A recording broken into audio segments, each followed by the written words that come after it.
Hello everyone.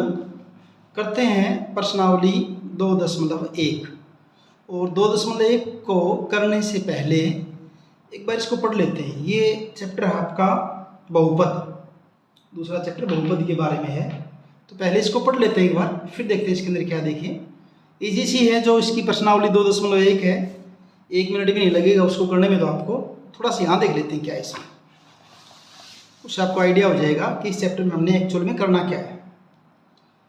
कक्षा 9 में आपने एक चर वाले बहुपदों एवं उनकी घातों के बारे में अध्ययन किया है। बहुपद और उनकी घात, एक वर्ड है यहाँ पे चर, ये चर वर्ड है, और दूसरा है घात। इसके बारे में बात करेंगे अभी। याद कीजिए चर x बहुपद px में x की उच्चतम घात बहुपद की घात कहलाती है। कैसे, क्या मतलब इसका देखिए। जैसे हमने एक ये बहुपद लिख दिया 2x² प्लस 2x प्लस 4। यहाँ ये जो x है ना, ये x, इसको बोलते हैं चर। और ये ऊपर जैसे x की पावर या x की घात जिसको हम बोलते थे, यहाँ कितनी है ये घात, ये घात कितनी है 2, और यहाँ x की घात, यहाँ कुछ इसका मतलब इसकी घात कितनी है 1, एक घात ये है। तो 2 है इसके अंदर, घात 1 2 है, एक घात 1 है। तो हम इसमें करना क्या होता है, जो मैक्सिमम घात होती है, जो बड़ी से बड़ी कितनी है 2 इसके अंदर, तो इस बहुपद की घात जो हो कितनी हो जाएगी 2 हो जाएगी।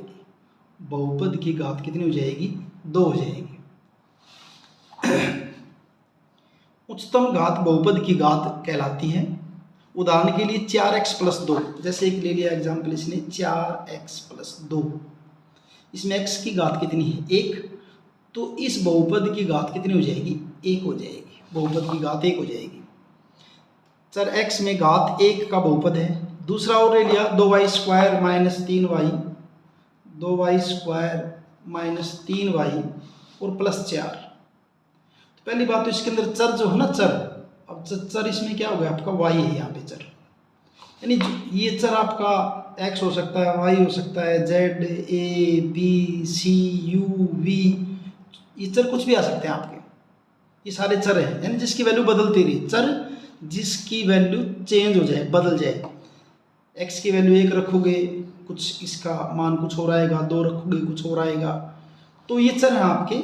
तो यहाँ इसके अंदर देखिए 2y² माइनस 3y प्लस 4, इसकी घात करोगे तो ये घात कितनी इसकी 2, तो इसकी घात कितनी हो जाएगी आपकी, घात हो जाएगी इसकी 2 हो जाएगी, घात 2 हो जाएगी। 2y² माइनस 3y प्लस 4, चर y में, चर क्या है y में घात 2 का बहुपद है। ऐसे अगला दे दिया 5x³ माइनस 4x की 2 प्लस x माइनस वर्गमूल 2। यहाँ चर क्या है x, और घात कितनी इसकी यहाँ पे देखिए 3, इसकी घात कितनी हो जाएगी 3 हो जाएगी यहाँ पे घात। दूसरा ही दे दिया, जैसे ये अगला हो गई 7u की 6 माइनस 3/2u की 4 प्लस 4u की 2 प्लस u माइनस 8। अब यहाँ पे चर क्या हो जाएगा, इसमें u हो जाएगा सब में चर। यहाँ घात 6 है, यहाँ 4 है, यहाँ 2 है, यहाँ 1 है, मैक्सिमम घात कितनी है 6 है, तो इस चर की घात क्या हो जाएगी 6 हो जाएगी, इस बहुपद की घात 6 हो जाएगी। हाँ 1/x माइनस 1, जैसे ये लिख दिया 1/x माइनस 1, ये आपका बहुपद नहीं है। जब बटा में नीचे आ जाएगा ना, 1/x माइनस 1 लिख दिया, या 1/2y की 2 माइनस 3y प्लस 4, जब बटा कर दिया, अब ये बहुपद नहीं है, ये बहुपद नहीं है, ये बहुपद नहीं है, बहुपद नहीं है भैया। और लिख दिया, जैसे लिख दिया वर्गमूल x प्लस 2, ये भी बहुपद नहीं है। एक्चुअल में बहुपद कब होगा, जब x की घात पूरी हो, पूरी का मतलब 1 हो, 2 हो, 3 हो, 4 हो, तो बहुपद होगा, एक बात। दूसरा, जैसे घात किसी की 1/2 आ गई, या x की पावर 3/2 आ गई, x की पावर माइनस 4 आ गई, x की पावर माइनस 6 आ गई, तो ये आपके बहुपद नहीं होंगे, ये सारे बहुपद नहीं है, एक भी इनमें से कोई बहुपद नहीं है।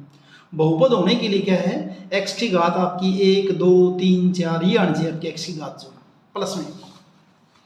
तो 1/x माइनस 1 बहुपद नहीं है, वर्गमूल x प्लस 2 ये बहुपद नहीं है, 1/x की 2 प्लस 2x प्लस 3 ये भी बहुपद नहीं है। अब घात 1 के बहुपद को रैखिक बहुपद लीनियर पोलिनोमियल कहते हैं, इंग्लिश में लीनियर, जिसकी घात 1 हो। जैसे ये लिख दिया 2x - 3, ये आपका क्या है, रैखिक बहुपद। इसको क्या बोलेंगे, रैखिक बहुपद, यानी जिसकी घात, जिसकी पावर 1 हो वो क्या होंगे आपके रैखिक बहुपद। कुछ और लिख दिया 7y + 8, ये भी क्या आपका रैखिक बहुपद है। ये आपके हो जाएंगे रैखिक बहुपद। कुछ और लिख दिया, हाँ यहाँ ये आ सकते हैं y + वर्गमूल 2, ये भी रैखिक बहुपद है। y के ऊपर वर्गमूल नहीं होना चाहिए, ये आपका वर्गमूल हो सकता है। जैसे y + 2 वर्गमूल 2 कर दिया, ये भी आपका क्या होगा, रैखिक बहुपद होगा। और बहुपद में कौन सा बहुपद होगा, ये रैखिक बहुपद होगा। ये बहुपद में रैखिक बहुपद होगा, यानी जिसकी घात 1 है। तो ये सारे क्या हो जाएंगे आपके, जैसे वर्ग ये नहीं है, नहीं ये जैसे वर्गमूल 3x + 5, ये भी आपका रैखिक बहुपद है। ये लिख दिया वर्गमूल 3x + 5, यहाँ वर्गमूल तो है वर्गमूल 3x + 5, लेकिन 3 के ऊपर है, x के ऊपर वर्गमूल नहीं, x पे नहीं है। तो ये भी क्या आपका रैखिक बहुपद है, ये भी हमारा रैखिक बहुपद है। y + वर्गमूल 2, y + वर्गमूल 2, x - 2/11, ये सारे के सारे आपके रैखिक बहुपद हैं। अच्छा, अब जबकि 2x, ये जैसे 2x + 5 - x की 2, x की 3 + 1 आदि प्रकार के बहुपद, ये भी रैखिक बहुपद नहीं। क्यों, इसमें देख पावर क्या हो गई, देखिए आप, इसकी x की पावर 2 हो गई है, यहाँ x की पावर कितनी हो गई, 3 हो गई है। तो जिनकी घात, जिनकी पावर 1 से ज़्यादा है, फिर वो क्या होंगे, तो घात 2 के बहुपद को द्विघात बहुपद या क्वाड्रेटिक पोलिनोमियल बोलते हैं, क्वाड्रेटिक पोलिनोमियल बोलते हैं, जिनकी घात कितनी हो, 2। जैसे 2x की 2 + 4x + 3, यहाँ इसकी घात कितनी है, 2 है। तो इसको क्या बोलेंगे, द्विघात बोलेंगे, इसको द्विघात बहुपद, इसको कहेंगे द्विघात बहुपद। इसकी पावर 2, जिसकी शक्ति 2 है, उसको द्विघात बहुपद बोले। कुछ और हो सकता है, 4x की 2 - 3, तो यहाँ कितनी है, 2 है, द्विघात बहुपद है। 7y की 2 - 7y + 4, ये आपका क्या है, द्विघात बहुपद है। अगर ये घात किसी की 3 हो जाए, 3 जैसे 3x की 3 + 4x की 2 - 7, यहाँ इसकी घात कितनी होगी, 3 हो गई है, तो इसको बोलेंगे त्रिघात बहुपद। त्रिघात बहुपद हो जाएगा आपका, ये हो जाएगा त्रिघात बहुपद। यहाँ हमारा जो चैप्टर है, ये जो सेकंड चैप्टर, ये सिर्फ किसके बारे में है, द्विघात बहुपद के बारे में है, जिसमें घात 2 हो, सिर्फ वही क्वेश्चन इसके अंदर आएंगे। 3 घात वाले या 1 घात वाला उनका जिक्र नहीं, सिर्फ कौन से आएंगे यहाँ पे, जो आपके द्विघात बहुपद हैं वो आएंगे सारे इसके अंदर। ठीक है, तो अब एक्सरसाइज वो कर लेते हैं, इजी सी है, थोड़ी सी देर लगेगी, आपको फटाक से समझ में आ जाएगी। ये दे रखी आपकी प्रश्नावली 2.1। क्वेश्चन क्या है इसमें, देखिए, किसी बहुपद px के लिए y बराबर किसके है, px के है, जहां ग्राफ नीचे आकृति 2.10 में दिया है, 1 2 3 4 5 6 ग्राफ दे रखे हैं। प्रत्येक स्थिति में px के शून्यकों की संख्या ज्ञात कीजिए। px के शून्यकों की संख्या बतानी है। तो इसमें करना क्या होता है, जैसे आप जब ग्राफ खींचते हो, 9th में भी खींचे थे हमने, जैसे ये आपका हो गया x एक्सिस, ये आपका y एक्सिस है, ये आपका x एक्सिस है और ये है आपका y एक्सिस। कोई ग्राफ खींच दिया, इस ढंग से ग्राफ है, ये ग्राफ है। यहाँ अगर आप देखेंगे इस पॉइंट पे, मान लीजिए यहाँ क्या होगी, x की कुछ वैल्यू होगी और यहाँ क्या होगी आपकी y की कुछ वैल्यू होगी, यानी x की वैल्यू होगी, यहाँ होगी, ये x का मान बता देंगे, यहाँ से किसका बता देंगे, y का बता देंगे। तो ये जो पॉइंट जहाँ पे ग्राफ काट रहा है ना, ये जैसे यहाँ इस पॉइंट पे काट रहा है या इस पॉइंट पे काट रहा है, ग्राफ में आएंगे कुछ, तो जैसे मान लीजिए ये 1 है, ये 2 है, ये पॉइंट मान लीजिए आपका 3 है, तो ये 3 क्या हो जाएगा, इसका शून्य हो जाएगा, x की वैल्यू 3 हो जाएगी यहाँ पर, x की वैल्यू 3। तो बताना क्या हमने, सिर्फ हमने ध्यान रखना सिर्फ x एक्सिस का, इस प्रश्नावली में जब करेंगे तो, कि x अक्ष जो है आपका, उसके ऊपर ये ग्राफ कितनी जगह काट रहा है। अगर हम इसकी बात करें पहले वाले की, इसके अंदर ये ग्राफ है, ये वाला, तो क्या ये x एक्स को काट रहा है, नहीं काट रहा है, x एक्स तो ये वाला है। तो इसका शून्य क्या हो जाएगा, इसके शून्यकों की संख्या क्या हो जाएगी, 0 हो जाएगी। यानी पहले पार्ट के अंदर शून्यकों की संख्या क्या होगी, 0 होगी।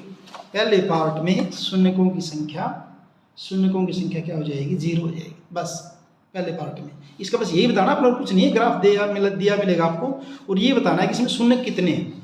अब दूसरे में थोड़ा सा और पता चल जाएगा आपको। दूसरा पार्ट जब करेंगे, ये ग्राफ है, ये यहाँ से गया, यहाँ गया, यहाँ गया। एक्स अक्ष को कितनी जगह काट रहा है? सिर्फ एक जगह काट रहा है एक्स अक्ष को। तो इसके दूसरे पार्ट में शून्य कितने हो जाएंगे? दूसरे पार्ट में आपके शून्य हो जाएगा एक जगह काट रहा है तो एक ही शून्य हो जाएगा। तीसरे पार्ट में देखिए 1, 2 और 3, ये ग्राफ 3 जगह काट रहा है इसको, 1, 2 और 3। तो तीसरे पार्ट में शून्य कितने हो जाएंगे आपके? 3 हो जाएंगे। तीसरे पार्ट में शून्य हो जाएंगे आपके 3। अब चौथे पार्ट को देखते हैं। चौथे पार्ट में देखिए कितनी जगह काट रहा है? 1 और 2, 2 जगह काट रहा है, 1, 2। तो चौथे पार्ट के शून्य कितने हो जाएंगे? 2। सिर्फ आपने शून्य को बताने कितने इसके। पांचवें पार्ट में देखिए 1, 2, 3, 4। ये ग्राफ जो है, ये जो ग्राफ है इसको 4 जगह काट रहा है, 1, 2, 3 और 4। तो पांचवें पार्ट के शून्य हो जाएंगे आपके 4 हो जाएंगे। अब छठा पार्ट, छठे पार्ट में देखिए 1, ये दूसरा। हालांकि देखिए इसके अंदर इसको, ये इसमें क्या हो रखा है इस ग्राफ में, ये कुछ इस ढंग से ग्राफ है, जैसे ये यहाँ आया और यहाँ इसको जस्ट टच किया, इसको छुआ इसने, यहाँ जैसे यहाँ आया, इसको टच किया, रूप रूट गया। फिर आगे दोबारा फिर लेके आएंगे, मान लीजिए आगे बढ़ा दो इसको मैं, फिर यहाँ आया, फिर इसको जस्ट टच किया और चला गया। तो ये कोई ज़रूरी नहीं है कि इसको ऐसे ही लेके जाए। यहाँ ये तो इस पॉइंट को तो टच कर रहा है ना, यहाँ पे ये वाला पॉइंट, ये वाला पॉइंट, इन 2 पॉइंट पे तो टच कर रहा है, इसको यहाँ पर टच कर रहा है, यहाँ टच कर रहा है। तो एक्स एक्स को टच तो कर ही रहा है, एक्स एक्स को।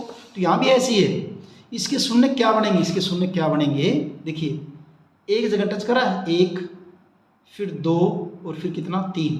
ये ग्राफ एक्स एक्सिस को 3 जगह मिल रहा है, 1 जगह, 2 जगह और 3 जगह। तो छठे पार्ट का जो आंसर क्या हो जाएगा? वो 3 हो जाएगा। छठे पार्ट का आंसर हो जाएगा आपका 3। और इस ढंग से आपकी एक्सरसाइज कंप्लीट। ये तो वैसे आपको बताने में इतना टाइम लगा दिया, वरना तो देखिए कितने का काम है ये।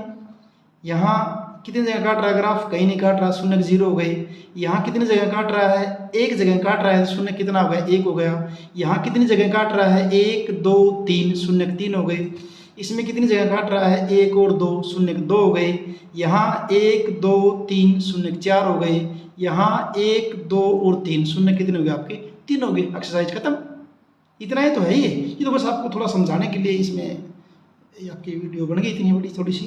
तो एक्सरसाइज आपकी कंप्लीट है, आपको अच्छे से समझ में आया है तो अपने दोस्तों के साथ शेयर कीजिए, लाइक कीजिए और चैनल को